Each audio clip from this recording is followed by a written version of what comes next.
And high school students from across Michigan filled MSU's Kellogg Center today for the Student Sustainability Summit, sharing projects, learning from experts, getting a look at careers that protect our air, water, and land. Event organizers say the goal is simple: give students real tools they can take back to their schools and communities.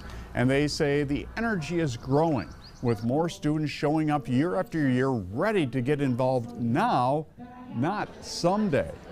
These younger generations are not only going to be the leaders of the future, they're the leaders now. A lot of them are doing amazing work in protecting and restoring our environment, and they are really motivated to have a healthy future and a healthy world to live in. My message would be just to learn about the world and learn about ways you can help and make it a better place for everyone.